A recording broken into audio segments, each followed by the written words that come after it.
Alhamdulillazi hadana li hadza wa ma kunna linahtadiya laula an hadanallah wa asyhadu an la ilaha illallah wahdahu la syarikalah wa asyhadu anna Muhammadan abduhu wa rasuluh allazi la nabiyya ba'dah amma ba'd. Faqala Allah Ta'ala fil Qur'anil Karim a'udzubillahi minasyaitonir rajim ya ayyuhallazina amanu taqullaha haqqa tuqatih wa la tamutunna illa wa antum muslimun. Ikhwati iman dan sahabat kabilah dimanapun berada, alhamdulillah kembali kita berjumpa dalam tadarus atau tausiah menjelang berbuka. Insya Allah pada kesempatan ini kita akan membahas hal-hal yang merusak atau bahkan menggugurkan saum yang kita lakukan. Ikhwati rahimakumullah dan sahabat kabilah dimanapun berada, setiap ibadah yang kita lakukan tidak akan lepas dari dua sisi. Pertama adalah hal-hal yang harus kita lakukan, kemudian yang kedua adalah hal-hal yang harus kita tinggalkan. Jadi ibadah itu tidak akan lepas dari dua sisi itu. Bimtisali amawirihi dan wajtinabi nahwihi, menunaikan apa yang diperintah dan meninggalkan apa yang dilarang. Termasuk di dalam ibadah saum, kita pun tidak hanya harus memperhatikan apa yang harus dilakukan saat ibadah saum, tapi juga harus diperhatikan apa saja yang harus ditinggalkan saat melaksanakan ibadah saum.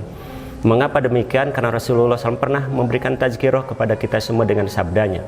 Rasulullah pernah bersabda, kam min sha'imin, berapa banyak atau banyak orang yang saum, laisa lahu min siyami illa doma, tapi dari ibadah saum yang dilakukannya tidak dapat apa-apa kecuali hanya sekedar dahaga atau lapar saja. Wa kam min qaimin, berapa banyak sabda Rasul yang sholat tarawih, laisa lahu min qiyamihi illa syahar, tapi tidak dapat apa-apa dari sholat tarawih yang dilakukannya itu hanya sekedar capek, lelah dan ngantuk saja. Mengapa demikian? Karena tadi kecenderungan banyak orang hanya memperhatikan apa yang harus dilakukan, tapi seringkali abe, kurang memperhatikan apa yang harus ditinggalkan. Makanya Rasulullah SAW banyak memberikan tazkirah saat kita melaksanakan ibadah saum. Misalnya di satu hadis riwayat Ibnu Jaimah, Rasulullah pernah mengatakan, laisa syamu minal akli wasyarab, yang disebut saum bukan hanya meninggalkan makan dan minum saja. Innama syamu minal lagwi waropas, yang disebut saum harus mampu juga meninggalkan al-lagwi. Lagwi itu paling tidak perbuatan perkataan yang tidak bermanfaat, apalagi melakukan ropas, perkataan-perkataan yang kotor yang tidak pada tempatnya. Bahkan di hadis riwayat Al-Jamaah, Rasul pernah mengatakan, malam yada qaula zur wal amal bihi falaisa lillahi hajatun fi ayyada atau amahu wa syarabah.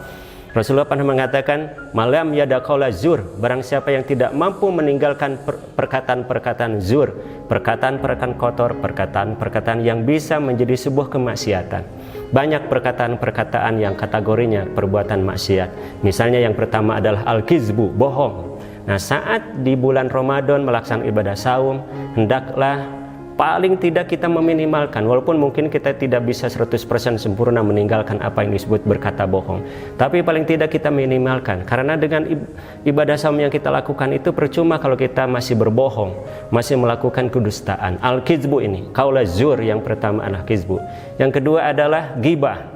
Di ibadah saum, termasuk juga sebetulnya ibadah di waktu-waktu yang lain saat tidak saum, ghibah pun harus kita tinggalkan. Terutama juga saat kita melaksanakan ibadah saum, hendaklah kita tidak berghibah, paling tidak mengurangi ghibah itu, walaupun mungkin tadi tidak sempurna seperti kita meninggalkan berbohong.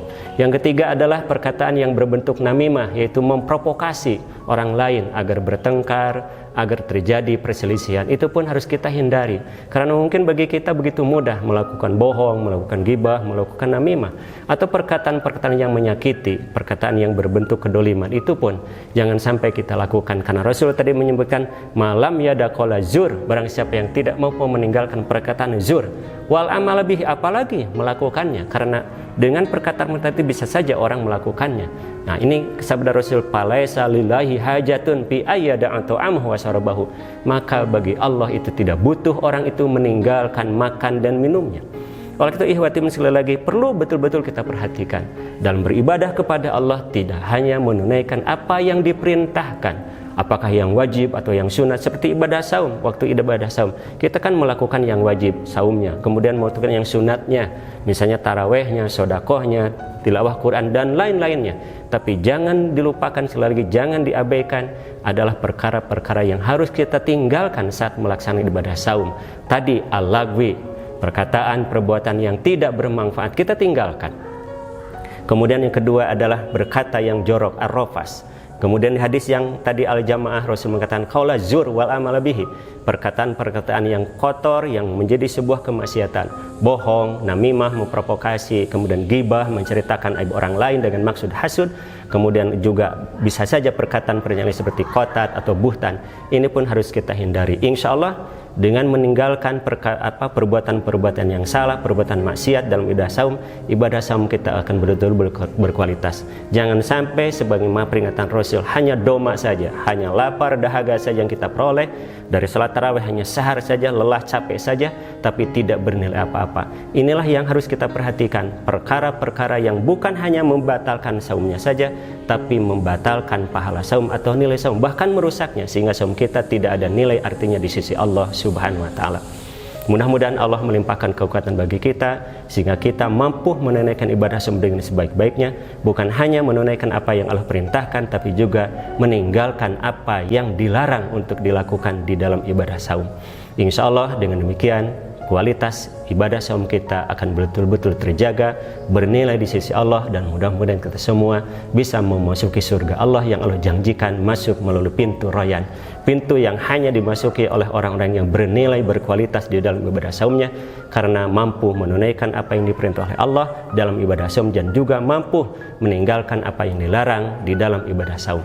Demikian, mudah-mudahan memberikan manfaat, dan sekali lagi semoga kita semua mampu menunaikan ibadah saum ini dengan sebaik-baiknya, menjadi ibadah saum yang berkualitas di sisi Allah Subhanahu wa ta'ala. Rabbana hablana min azwajina wa dzurriyyatina qurrata a'yun waj'alna muttaqina imama. Rabbana atina fid dunya hasanah wa fil akhirati hasanah wa qina azabannar. Aqulu qouli hadza wa astaghfirullahi wa lakum. Wassalamu alaikum warahmatullahi wabarakatuh.